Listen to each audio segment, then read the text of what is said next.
यथा विनियतं चित्तम आत्मन्येवावतिष्ठते निस्पृहः सर्वकामेभ्यो yukta ityuchyate tata. When one has restrained the thought patterns and is free from the longing for all desires and remains absorbed in oneself, then he is experiencing the higher consciousness. I tell you, every human being has to spend little time in experiencing higher consciousness, especially before entering into the life, before 21. Even incarnations. See the life of Parasurama. See the life of Sri Krishna. See the life of Rama. Rama goes to Vasishta and learns Yoga Vasishtam. Parasurama goes to Dattatreya and learns the science of enlightenment. Krishna goes to Shantipa, learns the science of enlightenment. We have an unfortunate misunderstanding and fear.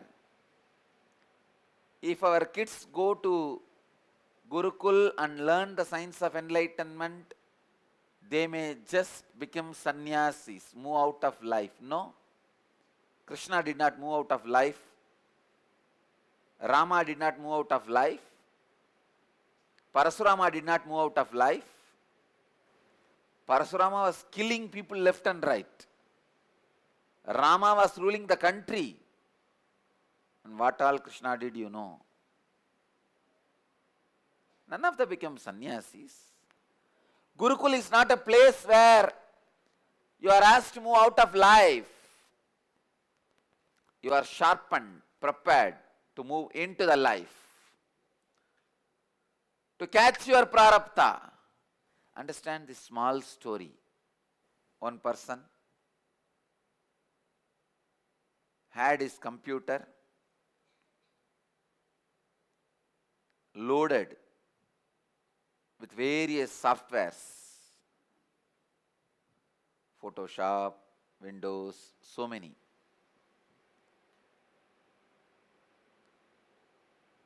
He locked his house and went away for a trip. Came back after 2 years. Unfortunately, he forgot what all the software he has in his computer. He got his computer back, but he doesn't know what all the softwares he has downloaded. He is trying to do different activities which he can't do the software which he has already downloaded.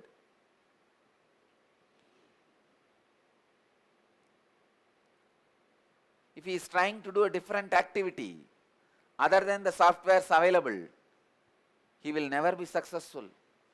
He can break his head and break his computer, break his keyboard, break his hard disk, break his motherboard, break his computer table, break the house itself. But he can't be successful. You need to know, he needs to remember the softwares available in his computer.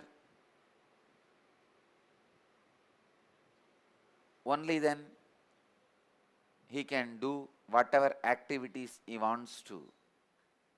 Only then he can even plan to download the softwares which he does not have. I tell you, your body is your computer. Your long trip is your death and new birth. Your softwares are prarabdha. If you don't know your prarabdha, you can neither achieve nor plan for your further future. You may be trying so many things, nothing works out. I tell you, without the knowledge of prarabdha, anything you try will never work out. Sometime it may work out like an accident, not as a fulfillment. So learning the science of the softwares available and learning to download the softwares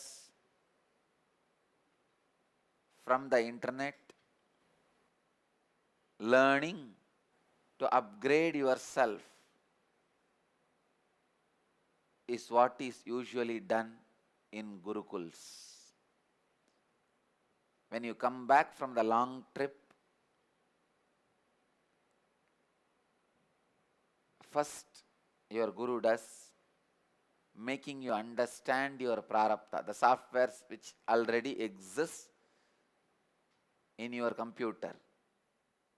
Then teaching you the science of downloading new softwares required to fulfill your life. If you want to do something new, then next, upgrading your old softwares.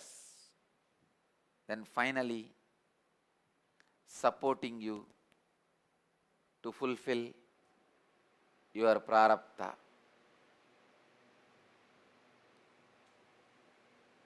Just like Buddhism, in Buddhism, it is mandatory every human being goes through science of enlightenment before he enters regular life.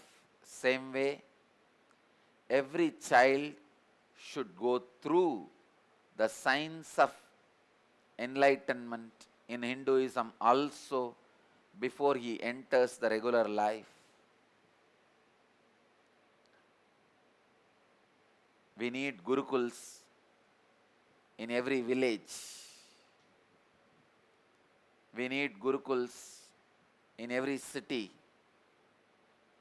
We need Gurukuls in every taluk, teaching the science of enlightenment, teaching the truths of enlightenment.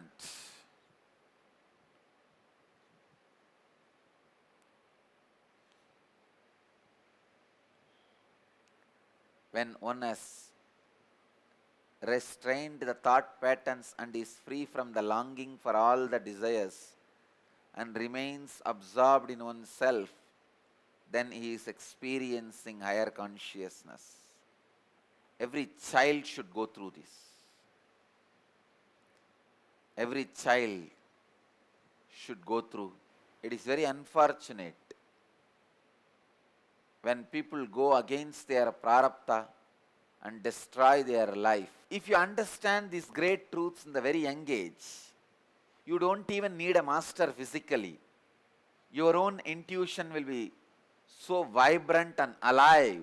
I have seen hundreds of people. Even when I tell them openly, clearly, it is your prarabdha, don't do anything against your prarabdha, their brains are out of tune. They become so arrogant and egoistic. They attract destruction towards them. When they go against the prarabdha, they see so many failures. But they continue to do the tapas to attract destruction in their life. When you put up with suffering for enlightenment, it is tapas.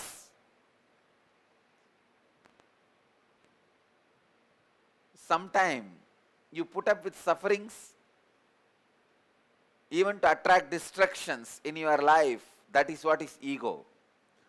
Putting up with suffering for enlightenment is tapas. Putting up with suffering to attain destruction, to get destroyed, is ego. Unfortunately, during the process, you do not know whether it is your tapas or ego. Only master can diagnose and tell you, and your ego becomes so much, you don't even listen to him. Such a simple things can be taught to kids, and so much of suffering can be avoided, removed from the life of human beings. Krishna says, even little bit of this knowledge can save humanity from sufferings.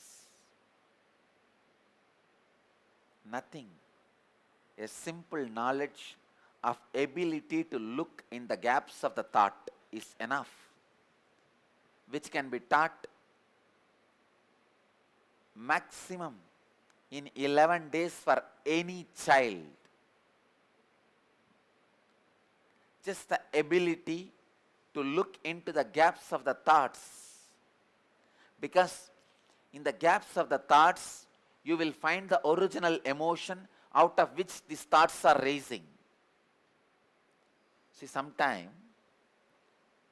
you may have a thought to give up your properties, to give up your wealth, but if you look in between the gap of the thoughts, you will find out, are you feeling like giving up your wealth because of renunciation or love for the humanity, or fear of taking the responsibility of maintaining it?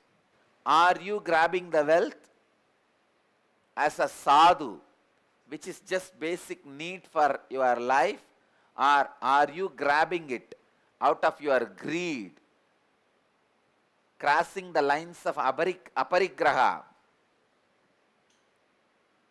I tell you, greed is crime. When you see between the gaps of the thoughts, you will catch the emotion from which these thoughts are raising, and you can easily make decisions whether to encourage and fulfill that thought or discourage and destroy that thought. Because many times Satan quotes Bible, Duryodhana quotes Bhagavad Gita. Many times your thoughts will justify its existence and make you believe it needs to be fulfilled by quoting the spiritual scriptures.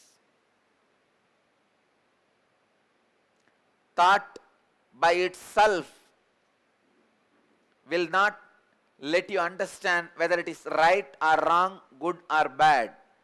The emotions out of which the thoughts are raising needs to be analyzed for you to find out whether the thought is right or wrong or good or bad, for you to make the decision whether it needs to be encouraged, enlightened and fulfilled, or discouraged and destroyed.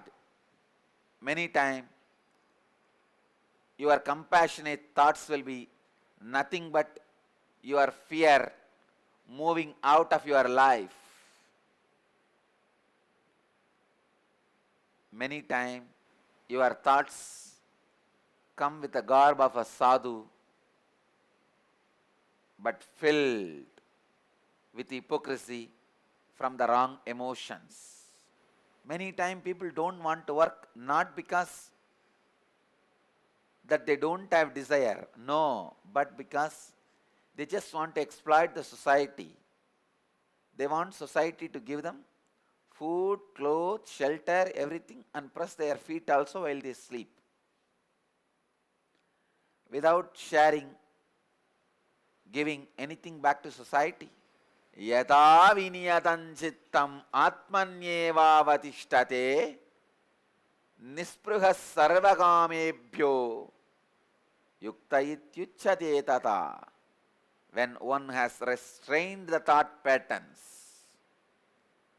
and is free from the longing for all desires and remains absorbed in oneself, then he is experiencing the higher consciousness. Every child should be taught this science. This should be our Gurukul syllabus, studying the emotions out of which your thoughts are raising. This will give you the ability to make the right decisions in your life. I'll call these processes Chitta Vinyata Samyama. We will have a Samyama out of this verse. 11 days Samyama, where we will teach human beings just to identify and catch the gap between the thoughts so that they realize and recognize the emotions out of which the thoughts are raising. I tell you, if your greed thoughts are raising out of fear, I challenge you will never have a fulfillment. Go behind the greed and try to fulfill. You will never have fulfillment. Because even though the thought looks like a greed, the source is fear. Unless you attend to the fear, your fulfillment of the greed is not going to let you rest in peace. Sometimes your fear comes out of greed.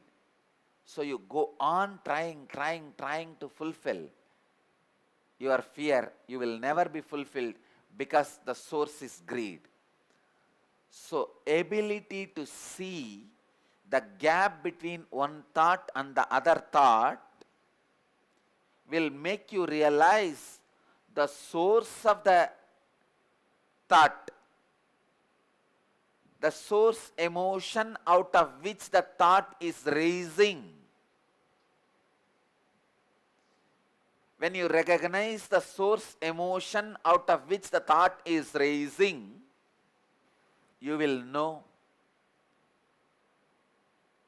what is the actions you need to perform, what is the activity you need to perform to rest in peace. When you were able to recognize the source emotion of your thoughts and live, perform activities to complete those emotions and rest in peace, you are fulfilling your prarabdha. This is the science to be taught to every human being before the human being enters life. These are not lessons for graceful exit. These are the lessons for great entry.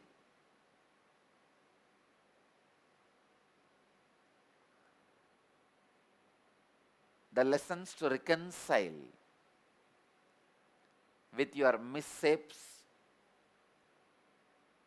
mistakes is lessons for graceful exit. But these are not for graceful exits. Unfortunately, the lessons for great entry reaches you only when you need to exit. Most of your blessings, when they happen in your life, they call you grandma and grandpa.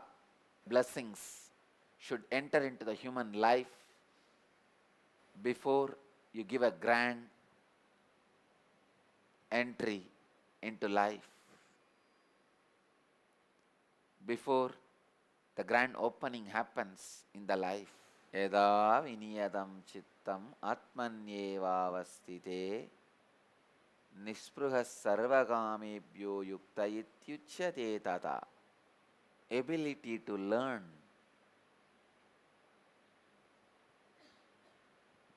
to identify the gap between two thoughts, an ability to identify the source emotion from which thoughts are raising will make your chitta vinyata, means your mind disciplined. You will learn the discipline of the mind. and you will be free from greed and fear. Then you are centered in yoga. You are centered in truth. I used to do this when I was in Ramakrishna Mission in Mylapore Mutt. Early morning the milkman will come with cows. The rule in the ashram is the fresh milk has to be offered to Ramakrishna. Ramakrishna used to be very particular that no water or anything is added into the milk. He loves the Bengali sweets. So the fresh milk has to be taken and they will make payasam, porridge out of that fresh milk and some milk sweets for him and offer. Still, many of the Ramakrishna Mutts keep that tradition. Cow has to come to the ashram near the temple. If they have their own cows, great, they will bring it from the ashram near the temple and milk and directly take it to the temple shrine. Even if they don't have cows, the milkman has to bring the cow from his house. They will not accept the milk got from the cows in the house itself. No. The cow has to come. They will bring in Chennai city, Mylapore, almost 1 kilometer. The milkman, every day morning and evening, he will come with 10 cows. Holding those 10 cows, he will come from the house to the mutt behind the temple. I was serving as a kitchen bandari and shrine bandari, means the in charge of kitchen and shrine. So morning I will sit when the milkman brings his cows and starts milking. It will be almost 1 hour process. I am such an active guy, 1 hour sitting silently is a big job. And I can't meditate also because this fellow may put some water or he may not wash his hands. I have to be sitting with open eyes, with awareness what is going on. After 2-3 days I was wondering, what is this? It's like a punishment for me. Every day morning I have to sit almost 1 hour seeing this guy milking the cows. Then I started wondering why this is started.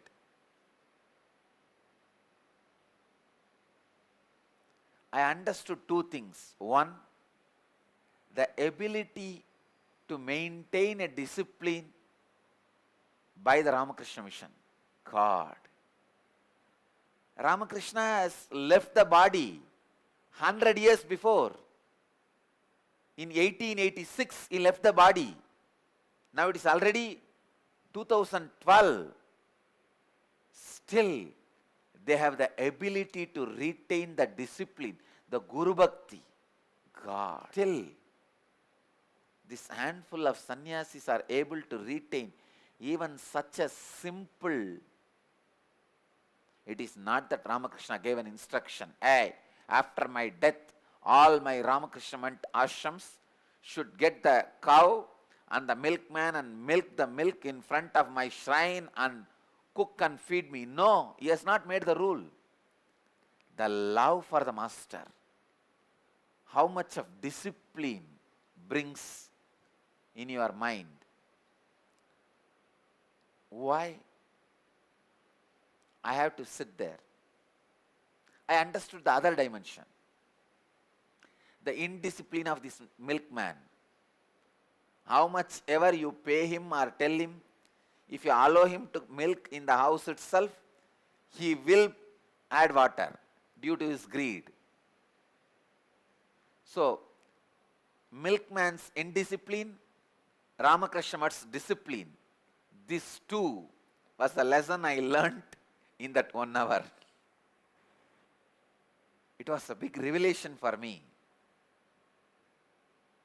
Because I was wondering, why should these poor cows have to walk all the way from the house to the temple, and this milkman has to come here and milk. Even when I make the payasam, I will tie a cloth around my nose. I should not smell that. Only Bhagavan should smell. I used to wonder why this guy should come all the way with the cows and milk. Why should I sit early morning 1 hour with this guy? But I always liked that smell of Goshala. Goshala has a sweet smell, that cow dung and Panchagavya smell. I always liked that smell. So finally what I realized is these two. One, the discipline which comes to you because of Guru Bhakti, the indiscipline which comes to you because of just simple indisciplined lifestyle. It is not that that milkman is greedy, because mud gives enough money for him. It is just a habit. Milk means pour water. It has become indisciplined pattern, unconscious lifestyle. Then that day, when I realized these two truths, that day when I made the payasam and offered to Ramakrishna, I prayed, Bhagavan, just bless me. I never cross the discipline of the mind. I always live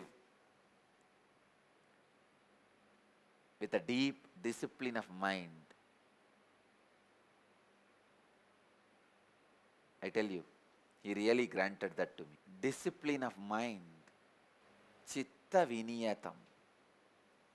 Discipline of mind lands in you when you know how to catch the gap between two thoughts. When you can smell the source emotion out of which the thoughts raise. Nothing else matters in the life other than disciplined mind. Just yesterday, I was reading some of the reminiscences about Ramana Maharshi. What a disciplined life he lived, oh God. Being a Bhagavan, Lord himself landing on the human frame. What a disciplined life. Even his walking every day, that was his exercise. So much of discipline. At least 1 hour morning, 1 hour evening. He will not miss walking in the uphill. When I read the reminiscences, morning, when he comes out of Samadhi, brushing, taking bath, preparing himself to sit for darshan and blessing the devotees, going for a walk, then having very little food, then coming back, again is darshan, then going for a walk, evening, darshan, the chanting and grazing and resting, everything was so disciplined, so regular. Whoever comes, even if the king or queen, those days even kings and queens used to come and have his darshan, he will not miss his walk. Even if the king or queen comes, they have to sit and wait. And he will not miss his time with his monkeys and pet animals. Even if the VIPs come, they have to sit and wait. He will tell them, no, this is the time for animals. Every day, he used to spend at least an hour or two. He had lot of pets, monkeys, peacocks, snakes, cheetah, rabbit, all sorts of animals. I can understand. Those days Arunachala would have been so rich. When I remember him and his life, I can never stop my overflowing emotions and devotion. I can say you may love any number of people in your life. You may marry any time in your life. You may do whatever you want. But your first love, the boy or girl who caught your heart or attention in your childhood, stays in your heart forever. Even after that person changes his form or quality. Same way, my first love is Ramana Maharshi. How many masters would have entered my life? How many people would have impressed me? How many people would have given me experiences, enlightenment, spirituality, different experiences? But Bhagavan still remains as my first love. Even after you grow, your priorities change, your preferences change, your taste changes. But even then, when you search for your life partner, you will see the imprint of your first love continues to remain and influences your search. Same way, Ramana Maharshi is my first love, and any number of masters I may connect with, worship, relate, have experience, darshan, read, but he continues to remain in me, influencing, inspiring. Any master I see, the qualities I search in them is the qualities of Ramana Maharshi. Only with that scale I measure or judge, understand whether he is a master or not. If I just live like him and die, I'll feel I am fulfilled.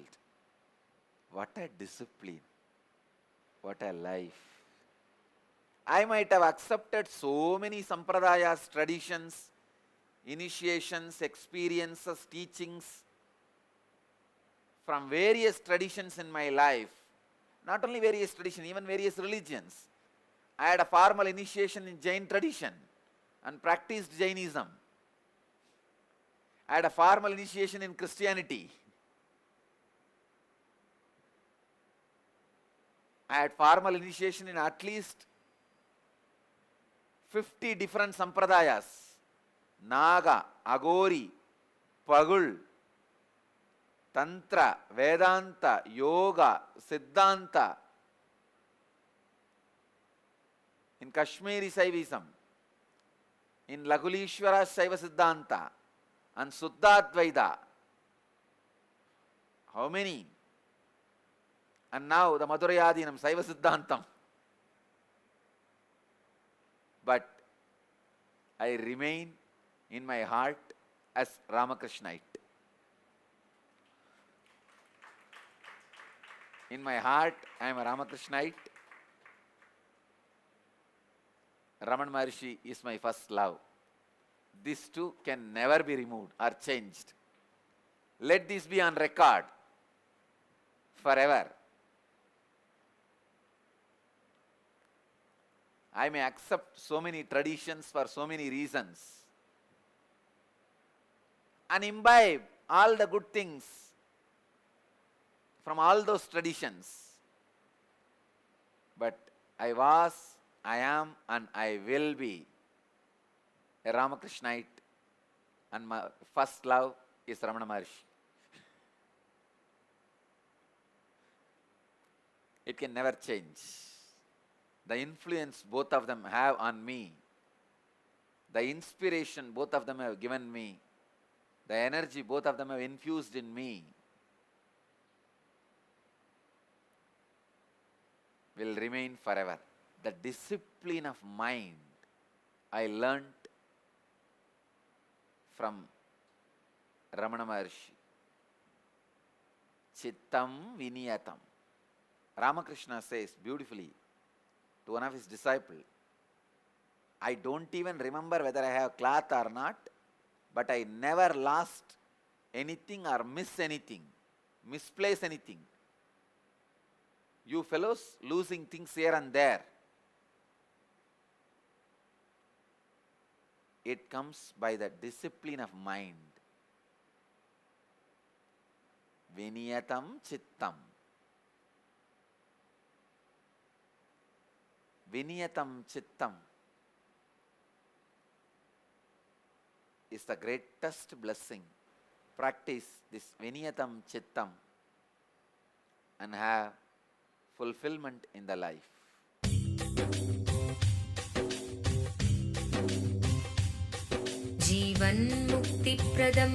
Paramahamsa Nityananda, a rare living incarnation, is named among the world's 100 most spiritually influential personalities today. Paramahamsa Nityananda has been placed alongside Dalai Lama, Nelson Mandela, Oprah Winfrey, Paulo Coelho and others by Mind, Body, Spirit, the world's top esoteric magazine from Watkins, London's oldest and largest bookstore. A yogi by birth, he has been expressing his power of enlightenment since birth.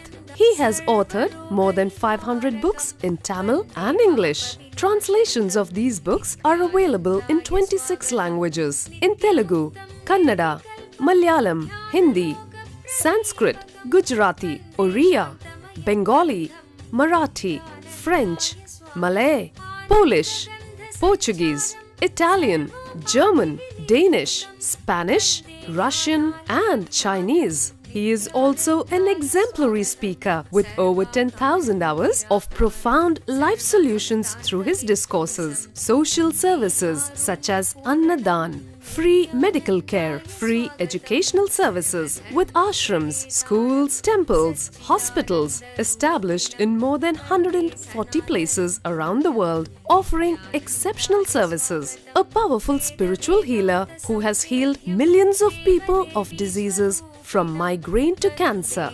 A Kriya Yogi who has formulated Kriyas for physical health and mental well-being, benefiting thousands. A living master who offers practical solutions for our everyday problems. He is the founder and spiritual head of Nityananda Dhyanapitham, a spiritual powerhouse who has revived the sacred Vedic tradition by establishing Vedic temples in places like Los Angeles, San Jose, Seattle, Toronto, Ohio, Oklahoma, Phoenix, St. Louis, Malaysia, Brazil, Paris, Guadeloupe, Dallas, New York, New Jersey, Atlanta, Calgary, Vancouver, Singapore, and places in India like Bengaluru, Hyderabad, Tiruvannamalai. A spiritual guru for 10 million followers, an incarnation who transmits the highest spiritual energy through initiation, a contemporary yogi who has revived the Vedic science of yoga worldwide through thousands of yoga centers, an adept in Ashtamahasiddhis, mystical yogic powers, who has effortlessly awakened the Kundalini of thousands and graced them with spiritual powers, a dynamic young guru who is an inspiration for thousands of youngsters, India's most watched spiritual guru online, a beacon of spiritual light who has triumphed over the forces of religious terrorism and political persecution. Paramahamsa Nityananda is an eternal Kalpataru, blessing the world with the boons of material abundance and spiritual enlightenment. He is the 293rd pontiff of the world's most ancient Hindu organization, Madurai Adinam. Nityanandaya swagatam, anandanubhavaswadam, sarvaroga nivarakam, vande papa vinashaktam. Nityanandaya swagatam, nityamuktam nirvikalpam, dhyana loka pradipakam, vande shanti